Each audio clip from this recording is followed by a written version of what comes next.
예, 어제 류영준 카카오페이 대표가 자사주 매각 논란의 끝에 취임 예정이었던 카카오 공동대표직을 내려놨습니다. 카카오페이는 지난해 11월 상장 이후 바람잘 날 없는 시기를 보내고 있는데요. 이 빅테크 기업의 모럴 해저드와 또 내부 통제에 대한 의구심을 갖는 목소리도 함께 나오고 있습니다. 예, 관련한 소식은 김현희 기자와 함께 이야기 나눠보도록 하겠습니다. 일단 어제 소식부터 한번 정리를 해보도록 하죠. 류영준 카카오 공동대표 내정자가 결국 자리에서 물러나고 이제 취소하기로 한 거지 않습니까? 네. 구체적인 내용들 한번 정리를 해주시겠어요? 이 말씀하신 것처럼 류 대표는 좀 자진 사퇴의 뜻을 밝혔는데요. 이 발단은 지난달에 발생했었던 카카오페이 경영진의 이 자사주 대량 매각이 점점 논란이 커지면서 이를 좀 수습하기 위해서 좀 거취를 결정했습니다. 지난달 카카오페이 경영진 8명이 스톡옵션 44만 주, 그러니까 시가로는 뭐 약 900억 원 어치를 좀 내다 팔면서 발단이 좀 됐는데요. 이 경영진이 한꺼번에 블록딜 방식으로 이렇게 자사주를 내다 판 건 굉장히 이례적인 일이라고 합니다. 특히 카카오페이가 지난해 하반기에 굉장히 어려운 IPO 과정을 거치면서 이 주주 친화적인 이미지를 굉장히 강조를 해왔었거든요. 그렇기 때문에 이런 행보는 조금 그동안의 얘기와는 좀 배치되는 모습이기 때문에 굉장히 더 비판을 받아왔습니다. 이 때문에 한때 20만 원을 넘었던 카카오페이 주가는 뭐 고점 논란, 뭐 고점 인식이 좀 퍼지면서 3거래일 만에 14%나 떨어졌었고 지금도 어제 14만 8,500원에 마감했다고 할 정도로 굉장히 계속해서 좀 부진을 겪고 있습니다. 이 문제는 여기서 그치지 않고 류영준 대표가 앞으로 카카오로 이동을 하면서 이 추가로 스톡옵션 48만 주를 좀 행사할 수 있다라는 얘기가 나오면서인데요. 이 외부는 물론이고 카카오 노조, 그러니까 내부에서도 굉장한 비판의 목소리가 터져 나왔습니다. 예.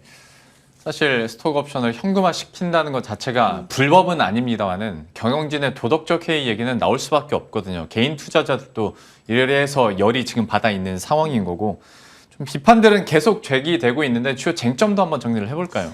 뭐 말씀을 좀 드리자면은 류 대표가 좀 스톡옵션을 행사하는 거의 이유 중에 하나로 좀 들었던 것이 뭐 자회사와의 이해 충돌을 방지한다라는 얘기를 좀 했던 걸로 알려졌는데 이 모회사, 그러니까 카카오로 이동을 하면서 카카오페이, 그러니까 자회사의 주식을 가지고 있으면 앞으로 뭐 경영진이 좀 의사 결정을 할 때 있어서 조금 뭐 아무래도 자회사에 좀 더 유리한 결정을 내리지 않겠냐 하는 그런 우려를 좀 종식시키기 위해서다라는 얘기를 한 거예요. 근데 사실은 이런 뭐 우려들이 이미 좀 시장에서 카카오페이가 지난해 뭐 카카오페이는 물론이고 카카오뱅크까지 카카오 자회사들이 굉장히 잇따라서 상장을 하면서 이미 시장에서 많이들 좀 뭐 주주 가치 훼손이라든지 뭐 이해 충돌이라든지 이런 우려들이 있었는데 뭐 이거를 그대로 좀 답습을 하면서 특히 뭐 핀테크 기업이라고 하면은 뭐 금융 혁신을 굉장히 강조를 하는데 뭐 좀 굉장히 좀 배치되는 그런 모습을 보여주면서 뭐 자가당착이다 하는 비판까지 나왔습니다. 모회사와 여러 자회사가 함께 상장이 돼 있는 상태다 보니까 주주가치 훼손에 대한 이야기들은 좀 앞으로도 계속 좀 나올 수밖에 없을 것 같고요.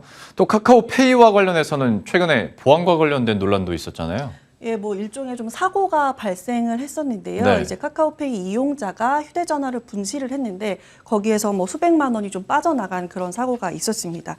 이 휴대전화를 습득한 누군가가 이 카카오페이를 좀 이용해서 여러 차례 뭐 충전, 송금을 반복을 하면서 580만 원 가량을 빼갔다고 하는데요. 이 자기 명의의 계좌를 이용해서 뭐 비밀번호를 치지 않아도 되는 빠른 뭐 충전 서비스 같은 것을 이용했을 것이다. 이렇게 추정이 되고 있습니다. 그래서 간편하게 계좌를 연동하고 송금할 수 있다라는 그런 서비스의 장점이 이때는 좀 악용됐다고 얘기를 할 수 있습니다. 사실 금융 서비스에서 이런 보안 사고가 일어나면 더 민감하게 받아들여질 수밖에 없는데 이번 사고가 난 이유가 뭡니까? 뭐 아직까지 카카오페이에서는 뭐 수사 결과가 좀 나와 보면은 그때 얘기할 수 있다라는 입장을 좀 내놓고 있는데요. 예. 다만 뭐 이 사고 과정에서 카카오페이가 좀 미흡했던 점도 지적이 되고 있습니다.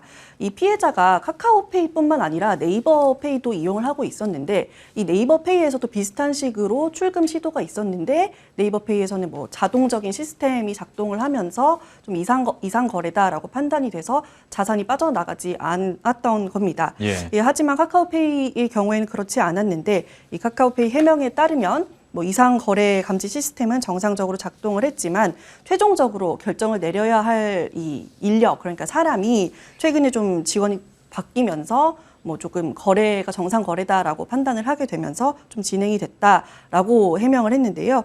결국에는 좀 인력 교육과 관련된 뭐 내부 통제가 좀 잘 이뤄지지 못한 거 아니냐 하는 그런 의혹도 좀 뒤따르게 됩니다. 특히 요즘에는 뭐 스마트폰으로 금융 서비스를 이용하는 경우가 굉장히 많잖아요.